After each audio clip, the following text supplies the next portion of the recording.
Hey everyone, Happy New Year. Welcome back to all my listeners. This is the 175th episode of my Paint the Medical Picture podcast. Today is Wednesday, January 3rd, 2024. My name is Sonal Patel, and this is the Paint the Medical Picture podcast series. So let's go ahead and start the new year with another new season of the podcast, season 11. Now, I hope everybody out there had a fun and very safe New Year's Eve celebrating the new year, right? Out with the old 2023, bye-bye. And here we are, shiny and new in 2024. So I hope you guys had some time to reflect as well on all of your blessings and had a chance to think about your own goals and your own intentions for the months ahead in 2024. So what do you want your mindset to focus on? All right, you guys, let's get into today's episode. Today's Newsworthy is going to be featuring my last 2023 interview with Betty Hovey on her healthcare happenings. It's our final quarterly update on evaluation and management services for calendar year 2023. And in my trusty tip, my compliance recommendations are strewn throughout our meaningful discussion together on healthcare happenings. And in season 11, of course, I'm going to go ahead and round out today's episode with a remarkable quote on another new topic for this entire season, quality and quantity. And this quotation is provided by Jim Loehr. This episode is sponsored by Utilization Management University. Let's dive in. Whether you are involved in the business of healthcare or any other business, what do you, your teams, and your management concentrate on the most?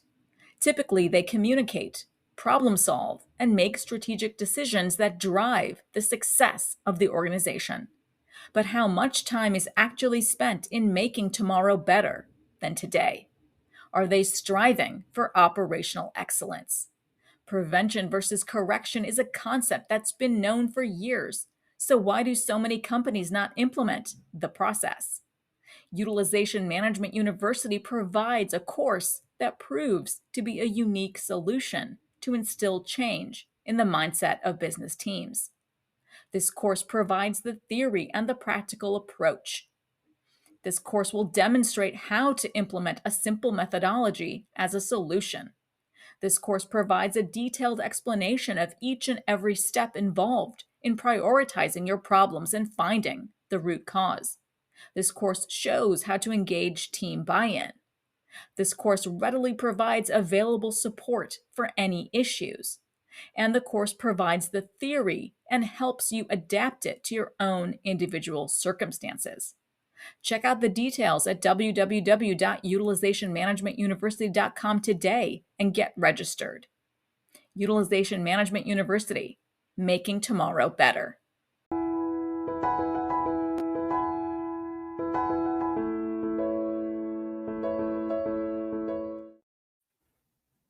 Hey y'all, happy baby Friday and Merry Christmas, happy Hanukkah, happy holidays, whichever way you go. It is time for our E&M quarterly Q&A. So I am very, very pleased to have my buddy and friend and colleague Sonal Patel back with us today. Hey Sonal.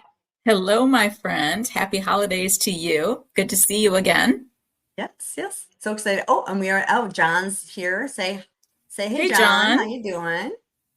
And for those of y'all that are joining us too, John has a great broadcast that he started, LinkedIn Live. It's the Coding Cheerleader. It's Mondays at 7 p.m. my time Eastern. So I don't know what time y'all's time that would be, but check him out. Follow, join, connect with them and stuff like that to see his Coding Cheerleader. It's a really good program. So good to have you on. And let's see who else. Oh, and then Holly, say hey, or Haley. Hey, Haley, how are you doing? Oh, thank you. Love our Christmas. So we figured we'd do like a Santa and his reindeer kind of thing. So, exactly. Or her reindeer. So her reindeer. Yep. And we got Keisha coming in. So, hey, Keisha. Hey, Keisha. And you're welcome, John. It was a pleasure. I was on his inaugural broadcast when he did the first one. So I was That's very right. honored to be asked to join that. And so it's a really, really good broadcast. Good thing for new people. He's got a really good take on things. He's doing like people that are in what they're doing, people that want to get in what they're doing, people that hire the people that what they're doing, to kind of round everything together. So that people that are the newbies or newer or looking to get into different specialty, they can kind of listen to what it takes and what they do on a daily basis. It's just a really great concept. So it's a great broadcast. So y'all should check it out. But Sonal and I are here to do our E&M quarterly visit with y'all. And I know I usually don't make presentations for things anymore, but because of the stuff with E&M, we definitely wanted to make sure we hit some of the big things that are going to be changing next year, like the guidelines. I mean, there weren't really too many changes to the codes, right? They took the time range out of the office visits, which the thresholds are the same thing. So that was no big deal. The SNF codes, two of them, the 306 and the 308, they changed the threshold times on those. So make sure if you do SNFs that you check those out and, put that in your memory banks. And then they added 2 words, decision regarding, on the table of risk for parenteral controlled substances. But other than that, there really wasn't changes in that part, but they did change a lot of the guidelines. So because of that, and it's a lot of verbiage, right? We made a little PowerPoint so that we could kind of point out where those areas are, so that y'all can make sure that you're really reviewing them. Or if y'all have questions about anything that's in there, that you can ask us while we're talking today. So without further ado, we also, our E&M tools, our e-tools, Sonal and I created some digital electronic downloadable E&M tools, and they are for 5 categories right now. We'll be adding more. So we have them like for office visits, consultations, emergency department, SNFs. I always forget.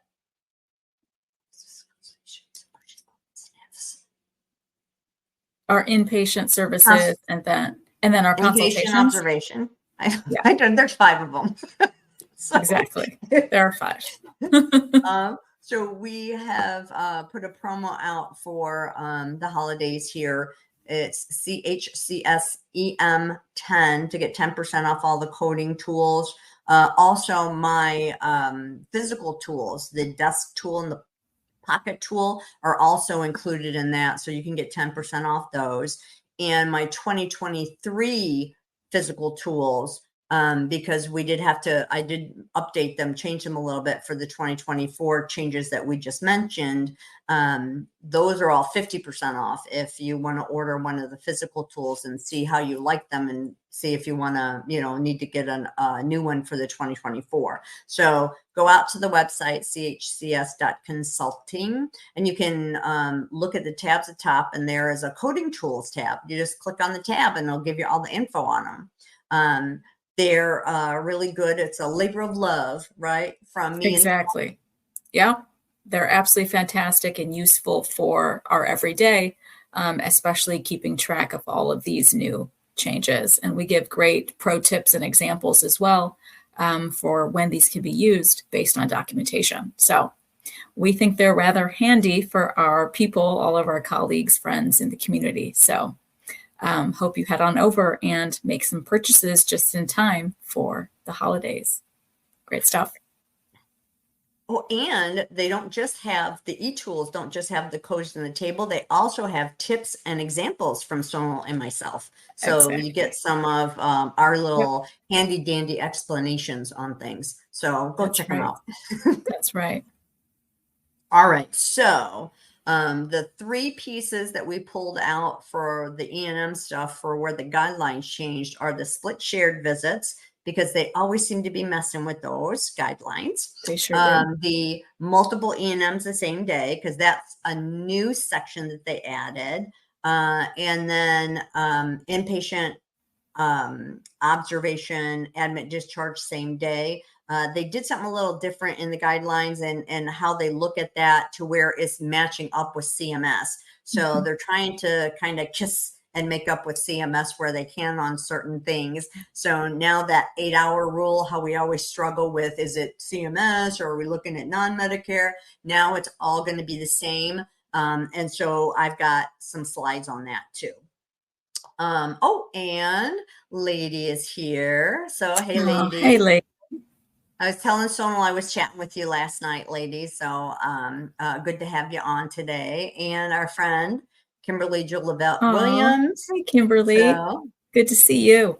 Yeah, Great. Good to always have her. And Jeanette, she is hey, Jeanette. Wonderful. Nice lady I've been talking to. I hope everything's going well with your plans there, Jeanette. Oh, Pam.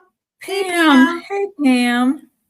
And Pam, in fact, this was Pam, a gift from Pam to me. So, how Pam, sweet. you helped. Yes, you helped decorate me today. So thank you. All right. So split shared.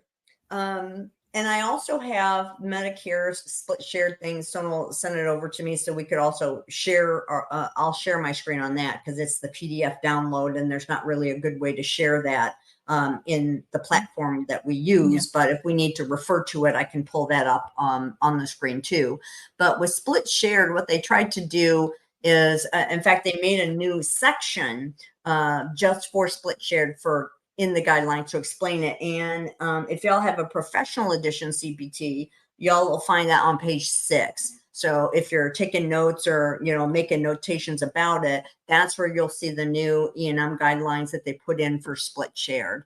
And of course, split shared is something that physicians are kind of, liking because it's the same thing. You can have just like incident to where somebody else is doing some of the work, but, you get to bill and you get paid at the 100% instead of your APP doing it and then taking that 15% pay cut.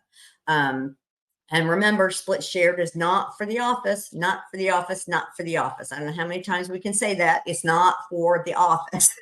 So, not for the office. Yeah, exactly. So when you're looking at split shared, so they added a little section of guidelines in there for it. And what I've done is I've cut and pasted the actual guideline verbatim in here. So we'll get to that where we can point things out. But, it's when, so we're going to look at split shared, the multiple E&M services, and then those inpatient, outpatient, like I said. So those are the 3 things we picked. So now for split shared, we have that whole substantive portion issue, right? Where Medicare kept saying it was either time or somebody that did one of the key components in their entirety. Well, when 2023 happened and that dropped off, they still had that in there. And so people were confused about it. And, on all the CMS calls where they talked about stuff, it always came up. And, so, I mean, it's just gotten to be a pain in the keister. So luckily CMS has changed and now I've dropped off that whole key component thing to the elements. And so the CPT book, the AMA was really kind of trying to address and lay it out by what all these things mean. And so now the AMA and CMS's versions of this kind of match. And I say kind of because CPT kind of put some extra caveats in there about what they expect to see done by the billing provider, right?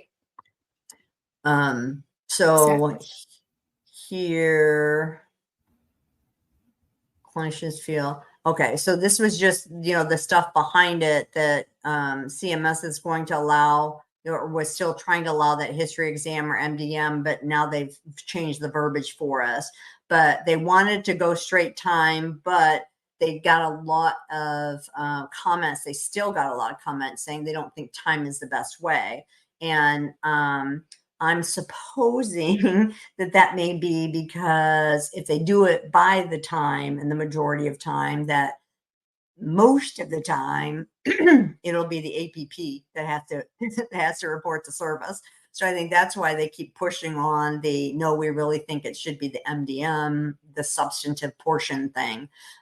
Because we know like the history and taking all that stuff and doing that just stuff can take a lot of time. Whereas the physician can come behind, read all of that input, ask the patient a few pertinent questions, and then get down to the MDM. So if you do it just by time, I think that it goes heavier to the APP than it would to the physician. What do you think, Sonal? I think you are spot on in terms of why they are pushing it, right? But from a auditing standpoint, I think time would be a lot easier to capture and document and then go ahead and bill for split shared, right? Because I know between you and I, since this was released in CPT, we've had so many questions that are bombarding us in terms of what do we document then, right? For the MDM, how do we do it? So I think this final rule, as well as CPT, just continues to create more and more questions that come in from our providers, as well as our colleagues on what to do then when we're looking at the split shared documentation and who do we give the credit for, right? Because it does pretty clearly state that you have to have 2 out of those 3 criteria that are being met for the substantive portion. And I don't know, I think these new CPT green guidelines, kind of created a lot more language that's not the same as what we've all in the industry been comfortable with over the years in CMS, right? So they still defer a little bit from CMS once again, even though, thank goodness, it's in the book now, right? It's in CPT. We actually have some guidance on split shared.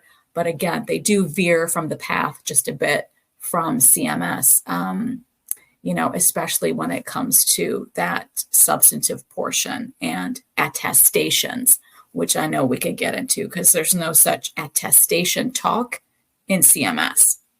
So a lot of questions coming up. Yes, and I don't think, this is kind of like, these are those things that I talk about that people say, oh, well, it's easy, split shared, both people see it and, the physician just bills it. And incident 2, oh, yeah, that's easy. The APP sees them as long as the physician's in the, and they're in a step, they just get to bill it. And I'm like, well, that's kind of conceptually there, but there's all those little nuances. With the incident 2, we could do a whole thing on that one day where, okay, you've got a plan laid down by the physician, you're following it and you're going through and then, oh, by the way, I have this, or, hey, what's that? And then now something's cropped up. Well, okay, now what are you going to do? Do you stop, go get the physician, have them come back?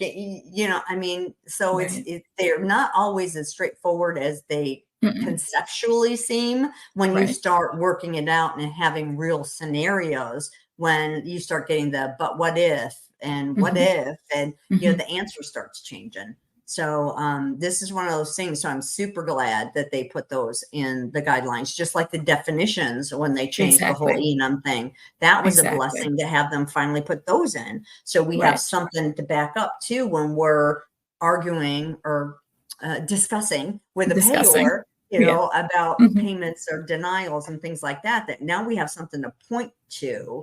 It's not some arbitrary definition of things. So anytime that the AMA can throw that stuff in the CPT book, I think it's just great.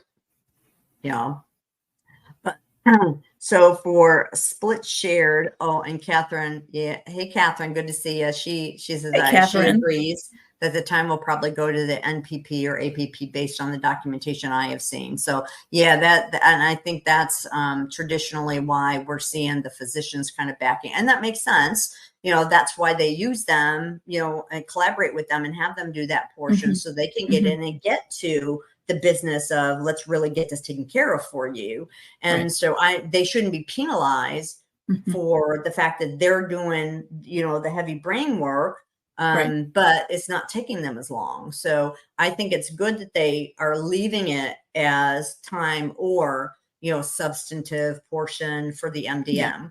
So here are some of the highlights of the new guidelines as they're putting them in there. And of course, if it's time, it's just who does the majority of the time. So who spent more time, make sure that you put your times, not it was about this long or approximately that long. If it was around 18, so was it 20 minutes? Was it 15 minutes? Just pick a time and put it in there. So it's when they use the MDM that you have to start getting into the gray shades, right? So according to the new CPT guidelines, it says the individual who approves the care plan for the problems addressed and then takes responsibility related to the management risk performs the substantive portion of the visit.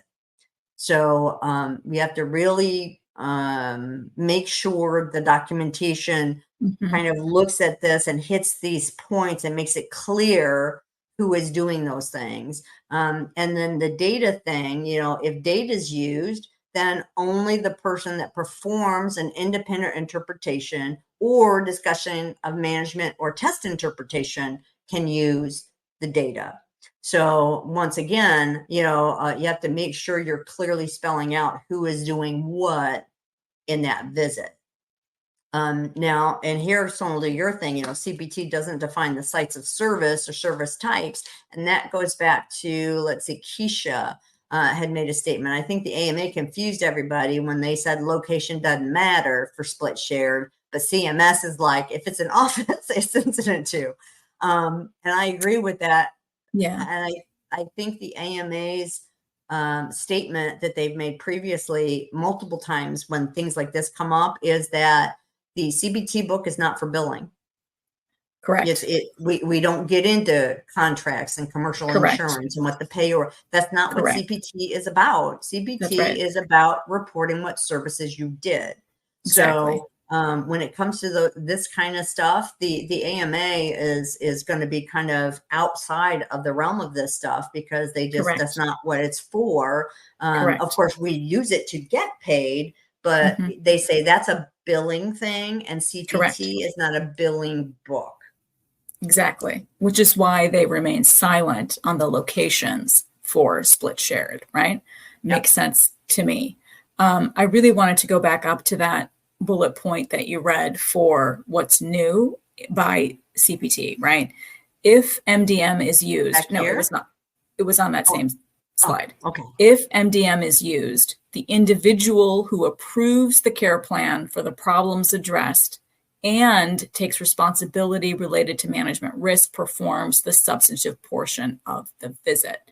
So to piggyback off of what you were saying, that's where the main provider has to emphasize, reinforce the fact that they are the ones who are going to be taking further care and responsibility of that patient, right?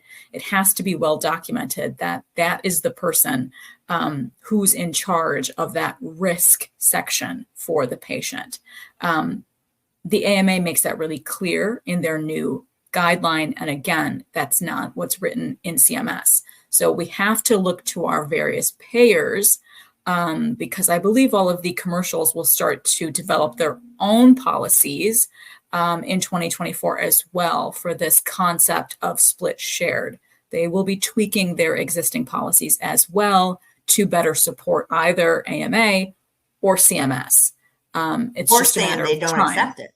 Or saying they don't accept any and they've created their own or whatever. So you have to do a really good job for your organizations, and create a payer matrix of sorts to see what each payer is actually doing in 24 for these types of split shared services.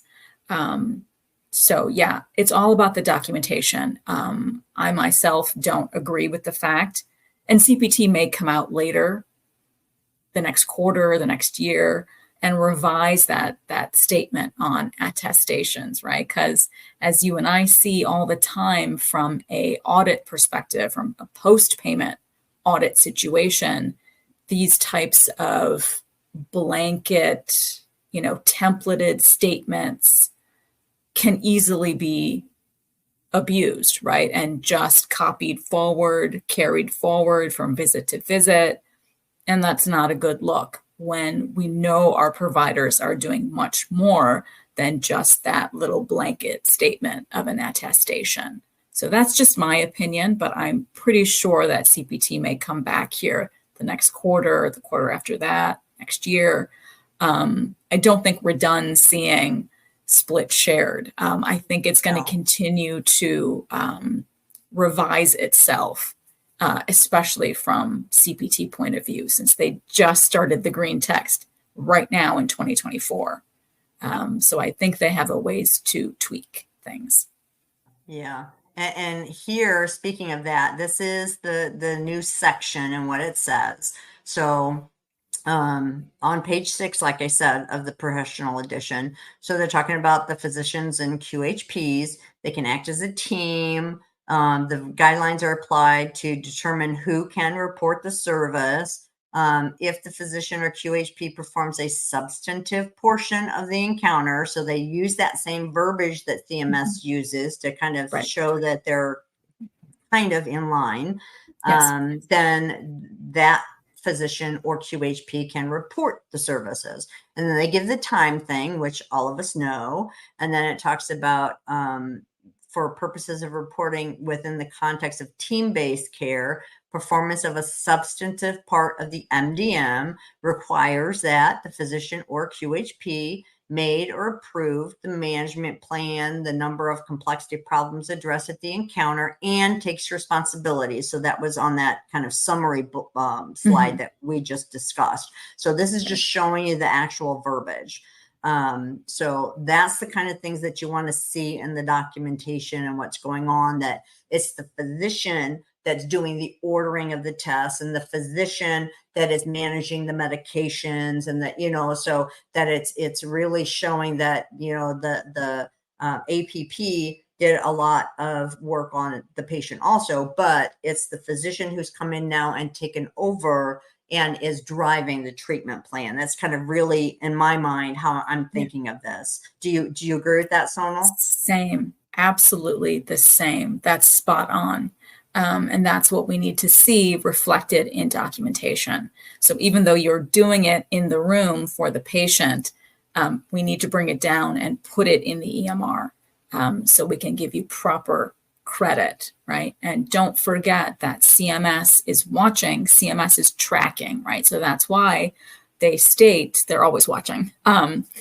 That's why that FS, F as in Frank, S as in Sam, that modifier needs to be appended to again reemphasize and reflect who the billing provider is, right? So then when they go back in a post-payment audit situation, they can match that FS to the documentation. Is that the same provider that's documenting that, yes, in fact, they did perform the substantive portion of that visit? So I'm waiting for them to come out with one for incident too. Just in my... And like we've said before on your platform and so many others, when will they just go away with Incident 2? It's so complicated. Our providers haven't gotten it right so far, despite all of our education on the complexity and craziness of it. But it's really difficult from a, office management standpoint too, to alert, hey, this patient is actually established, but they're coming in for something new, right? It's hard to then talk to your APP, NPP about, you better go get the doctor before you try and go see that patient, right? I digress, but I think Incident 2 is really complicated and it hasn't been done correctly in all these 30 plus years. Maybe they should just get done with it. Just like consoles. They couldn't get it right. They're gone. And they did eliminate them. They did eliminate them. Yes, they did. And hey, Victoria, and she's sticking her 2 cents in here. Victoria. That it's not worth it. See, there we go. Victoria agrees. Awesome. Thank you. And this further into the guidelines, we're showing this is just some of the stuff, and I put the line through what they took out and stuff here. Okay. So they're just saying the physicians and other QHPs may both provide a portion of the work if time's being used. So it's just kind of going back through that again. It's the time personally spent. So they're letting you know that, if you're talking together, you can't double count the time and that kind of stuff. No so it's dipping. Distinct time that they're looking for. Yes. Distinct. Very good. So if there's any other questions about things as we're going through them, just like usual, y'all just go ahead and throw them through the chat and we'll pull them up as we're talking about stuff. But that's kind of our tirade on Split Shared. Yay. So they also have another new section, and it's still on the same page 6. It's right under the Split Shared guidelines, where they did this trying to address the multiple E&Ms on the same day situation. So they're adding sorry, just one more. Catherine was like, when they come up with explanations, it's often muddies the water even further. Yeah, that's pretty well said. Yeah, sometimes that's how it goes, especially when they're starting the conversation, right? They've muddied it a bit. That's why we need to wait and see what they come back with next quarter, the quarter after that, to see if we can actually meet CMS completely. Because they've done a really good job extending the olive branch in 2024, right? But they have a ways to go. Yeah, because they'll throw something out, and then when everybody has a heart attack over it, then there's like, well, maybe we didn't kind of think that through, and then go back and look at it again. So, but that's a great point, Sonal, and important to remember for y'all. Pay attention to what's coming out, and if it's something where you're going, oh my word, say something. Put comments into CMS about this stuff. Call the MAC. Call your society. Have your society call the MACs, or write a letter to CMS. That's right. That's how these things get kind of stopped or worked on, or them to say, oh, we need to do some more work on this, is by those of us in this side of the healthcare field speaking up and saying something. If you don't say anything, it just rolls. So make sure you talk up when you see that kind of stuff. That's right. Couldn't agree more. Because we do see in the final rule, they put all the comments that they looked at, like your comment is visible in the final rule, and CMS's response to you. It's rather fantastic. So take the opportunity if you are perturbed, if you're irked, if you're like, wow, this is amazing. Go ahead and put your comments in, because they read everything. That's great. Yeah. All right. So that multiple E&Ms. So with this one, they're looking to try to, this is what their ideas were, to address the nuances and questions regarding the issues of multiple E&Ms on the same day. So they're also looking with some of them to adopt in longstanding general accepted rules and CMS policy on things. When we get to the 8-hour rule, that's where they kind of said, okay, we'll go with you now on this one. So the graphs that CPT has and the graph that CMS had are now all the same, which is nice, because there's only one way to remember it. So, but the big exception is, of course, that CPT still says you can have 2 E&Ms on the same day, unless it's the admit discharge thing from, inpatient or observation. But they're saying that you can do 2 on the same day, modifier 25, on the one service, and get paid for both. CMS is still, putting their feet in the sand and saying, no, we're not budging on this one. So, they're still kind of, you have to still play that game of, is this a Medicare patient? If it's Medicare, then I have to do it this way. If it's not, then I can do it that way. And then for those of y'all that are on with us today, if you're having any luck with your commercial payors paying for 2 E&Ms on the same day with using the modifier 25, since they added these guidelines in there, chat up and let us know. Let us know. Because unless we are getting something from our clients, sometimes, unless we see a lot posted about it, we're not kind of on the pulse of something maybe. So if y'all are having success with it, let us know, what payor is good with it, or, if you're doing it a lot, depending on your specialty, it might not be a situation you run into either. But the guidelines here, and again, this is cut and pasted right out of the CPT book. So the following guidelines apply for services when a patient may receive for hospital inpatient, observation, nursing facility. So for instruction regarding transitions, then you look to those specific categories themselves. So this wasn't like, that's the one thing I don't like about this, is it's not everything all together. it's kind of an overviewy thing, but then they still keep pointing you back to the subsections to read those. And so they could do better with it, but it's a good start, so I'll give them that. Agreed. Agreed. So it's saying the patient can have more than one E&M in more than one setting on a calendar day. They also could have more than one visit in the same setting on a calendar date. So that's where they put these guidelines out here for us, the new ones. So then they explain what they mean by per day. For hospital inpatient observation care services, nursing facility, those are per day services. So if multiple visits occur over the course of a single calendar date, then a single service has to be reported. When using MDM for code level, use the aggregate MDM. So they're saying if it is one of these per day codes and you see the patient multiple times, make sure you're adding all that stuff together and then, reporting your service appropriately from that, either by time or if you're using MDM. And then in different settings or facilities, so a patient could be seen and treated in different ones, hospital to hospital transfer. If there's more than one primary E&M service reported and time is used to select it, only the time spent providing the individual service may be allocated. No time can be counted twice. So they're still telling us the same stuff, right? And then the designation of the facility may be defined by licensure or regulation, which is important. A facility can call itself anything they want, right? Right. But that doesn't mean that's how you get to bill it. So make sure that you are looking at them appropriately, no matter what they call themselves.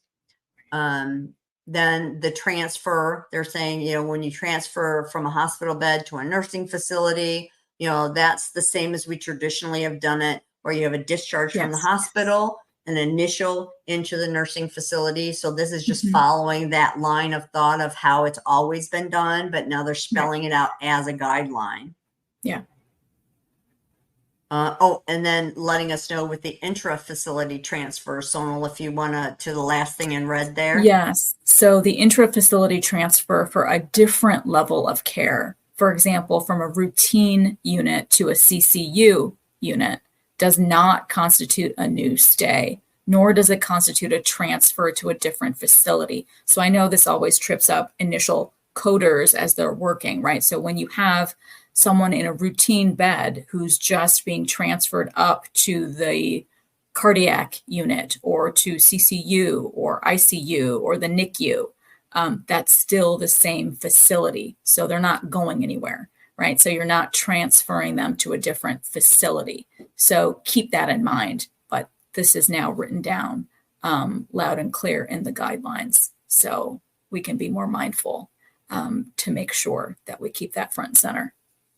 And the one exception to the one thing to remember, I think, where some people too I see get tripped up is when you have a hospital facility and they have inpatient beds, but then they also have a sniff floor in the hospital. And people are like, well, that's an intra-facility transfer. They're in the facility. Well, if the sniff actually has a sniff designation and a sniff ID and all that, it's not an intra-facility transfer. Correct. So you can't just think of it as the building itself too.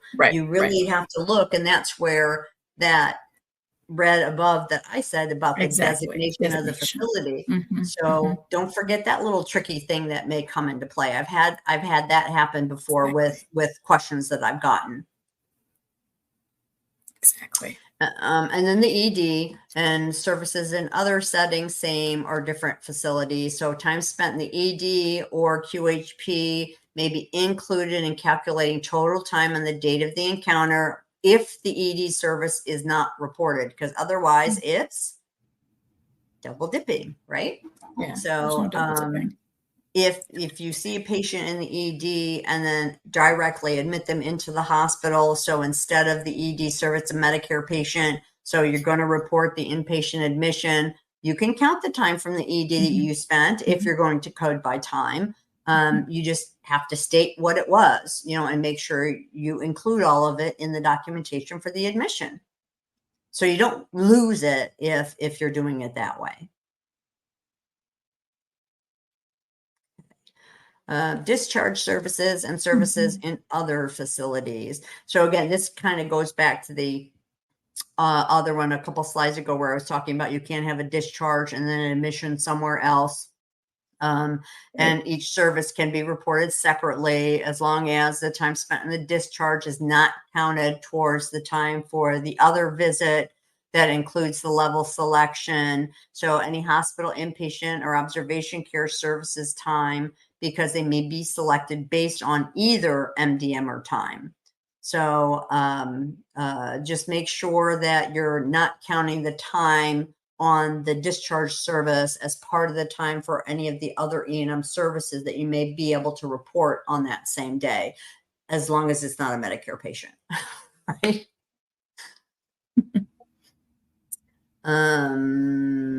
Discharge service and services in the same facility. Okay, so if they're discharged and then readmitted on the same calendar date, they say to report a subsequent care service instead of a discharge or initial services, because these are single day services. This one, I don't know, that's kind of a weird one to me. So and I know it happens. It doesn't happen all the time though, but it does happen. It's rare. So it's good that this is spelled out too. So instead of doing a discharge and an admission, they're telling you if it's the same date and it's the same facility, then you're going to put the services together and report a subsequent hospital visit. Discharge services and services in a different facility. Now you're in where you're having a discharge and initial, just like we've been talking about. Critical care. Again, this is where they make you move to the other section in the guidelines, right? Reporting guidelines for intensive and critical care services that are performed on the same calendar date as another E&M are described in the service-specific section guidelines. So they're making you go elsewhere in the coding book. So watch for that too, because it looks like they're addressing it. Yeah. Yep. There's one about the transitions. And this is where we're talking about going from office or other outpatient, home or residence, or ED and hospital inpatient. Then see the guidelines for the inpatient, and that's where they bring in the modifier 25 issue about being able to see the patient in two different settings and report both. And they also remind us not to forget about our prolonged services, right? Right. And that the choice of the primary service is at the discretion of the reporting physician or QHP, which I like because it means whichever one gives you the bigger bang for your buck, you know, you're going to go with that as your primary service. Exactly. Makes sense Just to me as well. MDM or time, right? Whichever one gets you a better level is more beneficial to you. Exactly. And they allow that. It's great. So you're not gaming the system or anything like that. No. So this is into our new 8-hour like kissing cousin thing with CMS. So they talk about patients being in the inpatient observation care for fewer than 8 hours. Now this is actually in the section with the code. So let me get to the codes and then I'll tell you the page.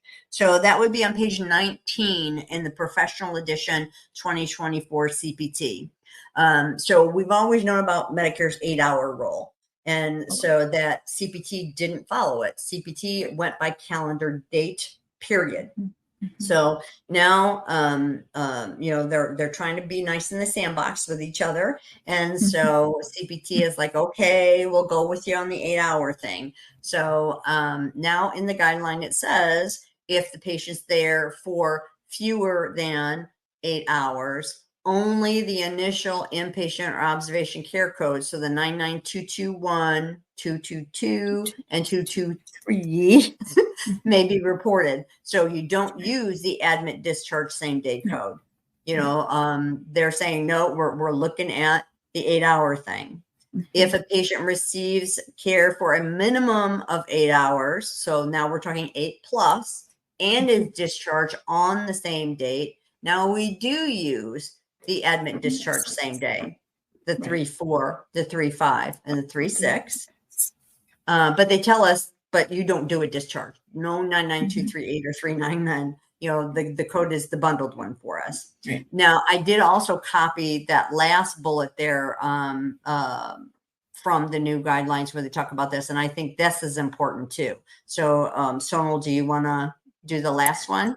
Codes 99234, 99235, 99236 require 2 or more visits on the same date, of which one of these visits is an initial admit and another being a discharge. Yeah. So that's a good explanation that's been added. I like that. Yeah, I think that's to be mindful of, because I have seen, and I'm sure you have, and again, you can, is when the physician will try to write an admit discharge all in one. All in one, right. And now this new guideline is telling us, no, Nope. Because I've seen them where it says, well, we're doing all the admission stuff, and, if it goes well within a couple hours, we'll just go ahead and discharge them. And then they don't come back and see them because they're like, oh, I did it all together. Right. It's not going to cut it now. Oh. So that's it's a good thing. Definitely. And Catherine Rose is happy as well. So happy they did this one. So agreed.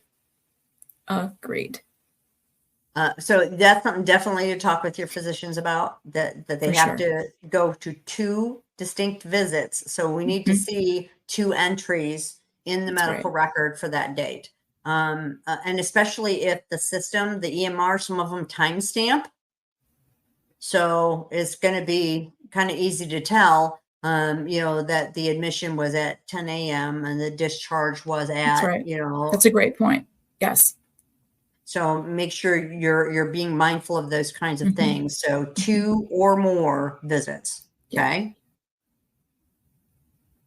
And then this is a graph that's right out of CPT, and that's on page 19 also. And it's fantastic. It makes it easier for us to digest what we just read, right? So what codes are actually applicable now and when, at what length of stay.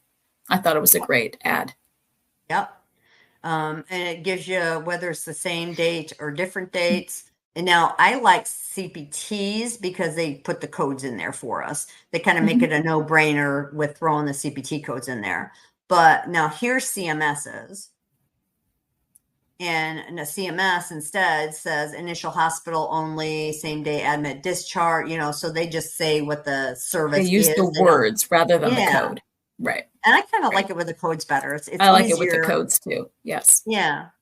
Agreed. Because I don't know, we use the codes all the time, but I still get codes jumbled up in my head. They do, because they're so similar. Yes, exactly. Yeah. Agreed. Just like the 222, I'm like, okay, 222, 232. You just, it doesn't matter how often you do it. You hit that and you have to stop. And so when I see this, I'm like, so then I'm gotta think in my head. I'm like, now which one? Whereas with the one in CPT, it's just like, here's the codes, which kind of makes sense because CPT makes them. It is CPT, right? They do invent the codes. Yes.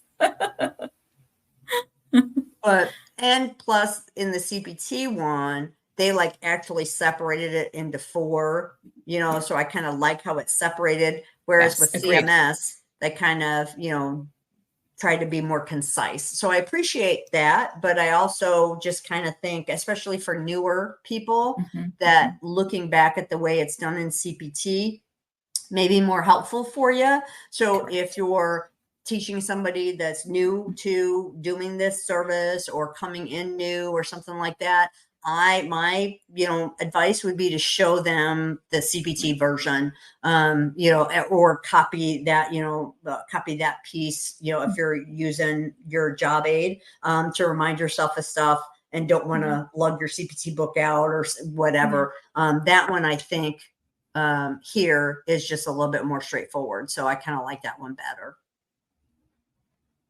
Agreed. So much better. All right. And visually, it just makes sense as well. If you're a visual learner. Yes. It's good. Yes. Yeah, definitely. But from the guideline standpoint and the big kind of chunky things in CPT, that's kind of, what we wanted to hit with everybody. So if y'all have comments, how has the expansion for 2023 gone for y'all? Into all of the other codes too? Has it made it easier? Has it made it more difficult because now you've got more education or more reminders that you have to keep going back to the physicians and the APPs with? I would really, we're interested in that kind of information because it helps us too, like with what kind of things do we need to put out, for people that are, looking at our posts or on our sites, things like that. What kind of explanations, would be more helpful, or tools for us to make that would be more helpful for people to make this easier, going forward. So how has the switch over to everything now under these new guidelines been for everybody? I'd be interested. So if you've got comments, please throw them in there for us. And we wanted to also, now speaking about the split shared thing, I do have the CMS guidelines on split shared. Sonal, shared them with me before, and I could pull those up on a screen to share too, if we want to kind of look through CMS specifically and what they say on split shared, because I think that's kind of where people get into more of the sticky situation is with CMS. But before I do that, just one more, where did that come from? Up there.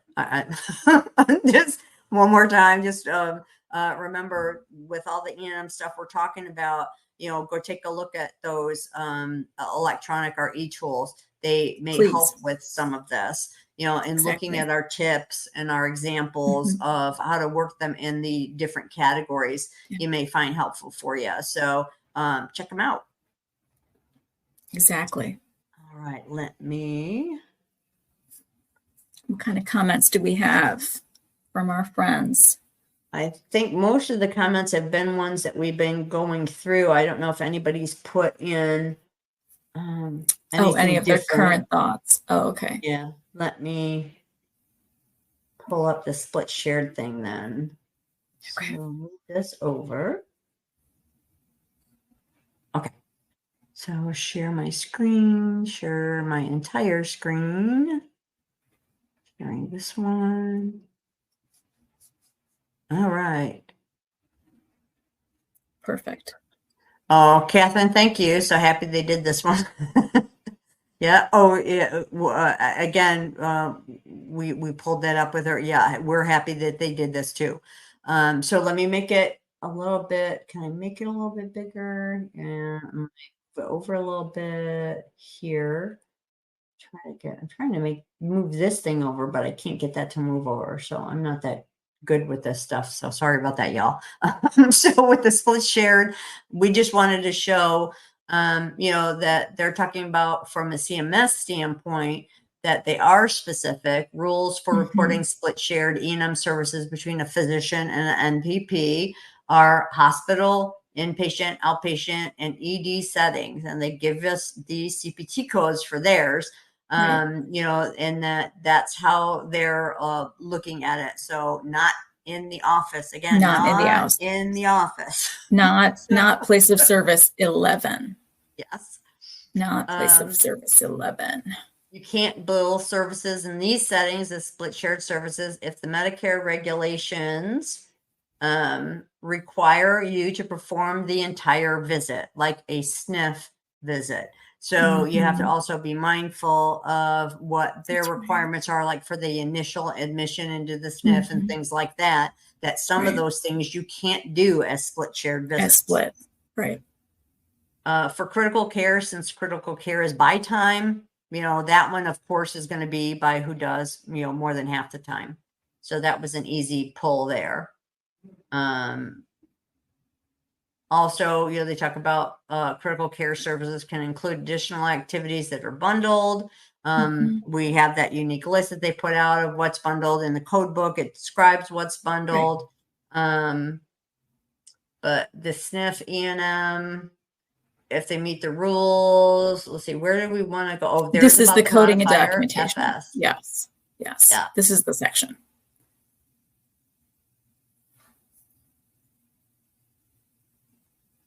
And then, let me move this back over a little bit. So if you're doing it by time, they're saying still all this stuff when you code just by time. If it's yourself, that same thing applies here. So it's the time over the course of the day for the patient. So if if the physician is looking at tests and prior records and doing like 15 minutes of that, while the APP is, talking to the patient, and maybe that time with the physician's time when they go in to see, so their cumulative time may outweigh what the APP did also. So make sure you're counting all the time that you can count. So it's matching what they say in CPT. So we see Catherine has put, I have found it easier to audit over counting, but difficult to get the providers to completely understand they still have to do certain things. Okay. I think the providers, that's a forever kind of thing, right? With the providers, no matter what, anything that changes, they're still looking at doing it the old way and not up with. I have a client right now that I went to them for the first time last month, and the physicians and the APPs had no clue that there was changes to E&M for 2023, that their hospital visits and that they had to, they could do them. And so I'm talking to them and I'm like, I'm looking at y'all's documentation and there's just so much there. One of them had, the complete review of systems and that, they're still documenting. I said, y'all don't have to do these. And they're like, well, what do you mean? And, and I was like, well, they changed that when they changed, with 2021 with the office. Now they're getting, and so I'm going through this explanation and they're all looking at me with that deer in the headlights kind of like just, and one of the physicians looked at me and it was just like, oh my gosh, it was, and when did that change? And I'm like, well, the office stuff changed in 21. I was like, the other stuff changed in 23. And he was just like, this is like the best time I have spent, like bar none, with anybody, because you have just saved us so much. They were still going through all the rigmarole because they didn't know the stuff had changed. Now, I don't know if the office had sent them information, and that they just didn't use it, didn't read, because they're like, oh, it's something about E&M, and so they ignored it. But, everybody's a creature of habit. So it's hard to get those habits changed. And so, let me stop sharing my screen. So it's hard to change habits. So you just have to kind of keep working at it, and keep doing it by example would be my advice, Catherine. What works really well for me is when I can show the physician with their own notes, and that's what Sonal and I, when we're doing audit reports to meetings with the physicians and APPs, we like show them from their notes, here's where you could have done better. And here's where, it got a little sketchy. I find with the new guidelines, we're still seeing problems with, was it an internal or external X-ray or lab, or, like they're still not getting that part in there. So where we like, I don't know if I can give you credit for this or not. If you ordered it, we can't give you credit for reviewing it because, it's in when you ordered it. And, or if you are interpreting these images, well, did you bill for these or are they outside? That's the piece that I find is the data that I'm finding that we still have trouble with. What do you think the biggest one that you see, Sonal, is with their documentation changing over? I agree. It's that data, sticking point, right? Especially like the new caveat in CPT that we were just stressing throughout this presentation, for splits shared, right? There's that other second column for the data. And if you want to use that as part of your substantive portion, you've got to clearly document to the auditor that you are independently reviewing this MRI, this CT, this X-ray film. And then what are you seeing, right? What are you interpreting? Put that in your documentation. And how are you going to use that in the treatment plan for that patient, right? So those two things we can then use for your substantive portion for the split shared. But again, if you and I are seeing a problem still on the office, side just in general for the data, and we're seeing it just in general for the inpatient space, just for the one provider, right? It's definitely going to be more problematic when there are two people involved for that split shared. So this type of education goes a very long way when we can explain to them what we need to see when you are independently reviewing things from an external source, from an external place. And what are you doing with it, right? Why are you looking at it? And what are you seeing? And how will you use what you're seeing to treat the patient? So we have to just break it down for them as simply as that, because then it can be documented. And not in these abstract, terms that they clearly are still stuck in, because we still see those pain points. And it's already been a couple of years since the guidelines in 21, and now a full year for the inpatient space for 23. So we definitely know that we have to do more in terms of our education so our providers can better understand. So, and there's nothing like showing them. I always, nothing like showing them with their notes, yes. and where it could be, because then they'll look at that and they know that patient. They'll say, so, if I did this, or you'll ask them, what did you do in that patient? And they'll just go off and tell you all the things. And I'm like, none of it is here. Exactly. So that helps with that too, when you show it to them. So absolutely correct. She does have her work cut out. Yes, we all do with these things. But we all love what we do too. So that's why, we do this, and why I love, coming on and chatting with everybody. And while Sonal and I, are making the tools and different things to help people out, is because we're passionate about, our profession, which is great. Exactly. And it's great to see with people that watch. Exactly. But oh my, we're at the hour already, Sonal. Oh my goodness, already. Okay. So I just real quickly for Sonal's company, SP Collaborative. So this is the LinkedIn for the company. And then Sonal's personal on LinkedIn. And don't forget about her Paint the Medical Picture podcast. A lot of P's in there, Sonal. A lot of P's. You got it. Make sure you're going over to check that out too. That's a great podcast.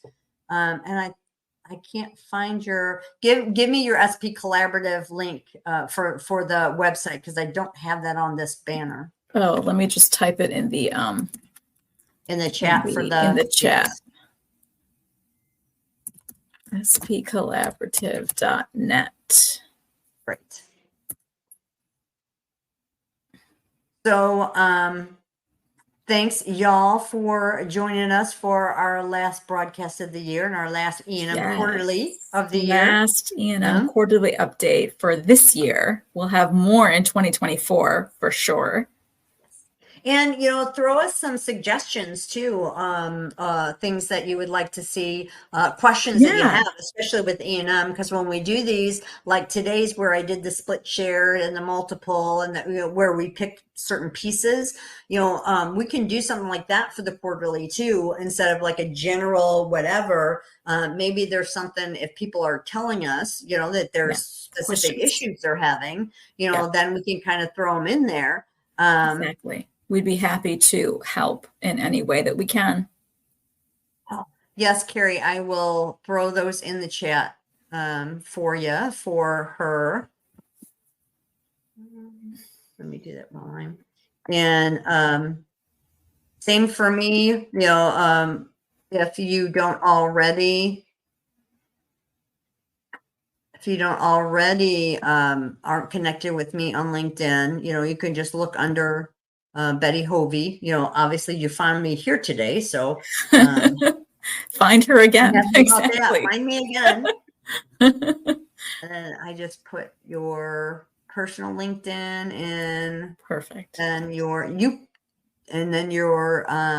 Paint the Medical Picture podcast. Or we can do all this after we are done with the broadcast as well, because sometimes I know it doesn't carry over, at least with me when I'm a guest on. I don't know how I even show up.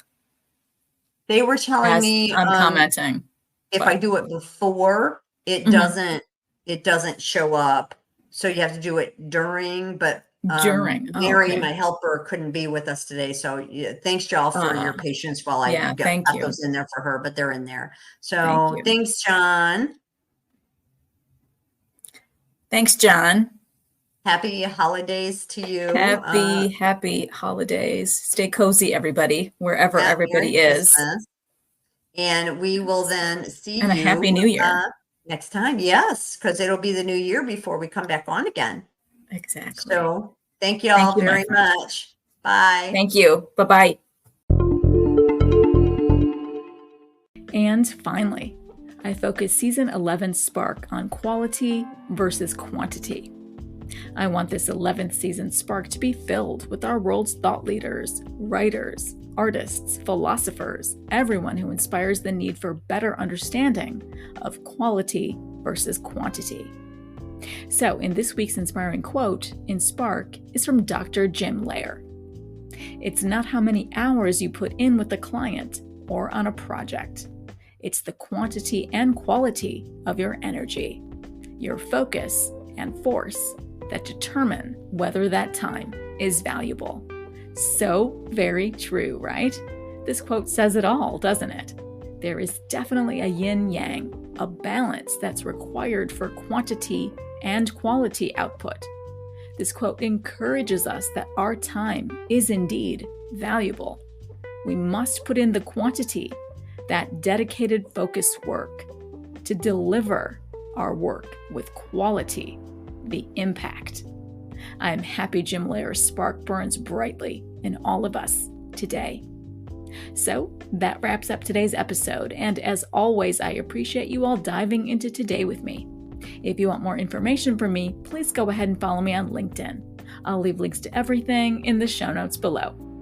Now, this is the very first Wednesday of the new year of 2024. So let me know what challenges you guys are planning to take on in the months ahead. My first challenge in the new year, I'm taking on video for the first time. That's right, I'm taking on video. I'm debuting another arm to my Paint the Medical Picture podcast this coming Friday, January 5th. It's called Compliance Capers, and it's going to be dropping every Friday at 10 a.m. Central Standard Time on LinkedIn live broadcasts, as well as my own YouTube channel, Paint the Medical Picture. Both platforms will have it streamed live at that time. And guess who is my esteemed collaborator on this new venture? That's right, it's none other than Betty Hovey of CHCS Consulting.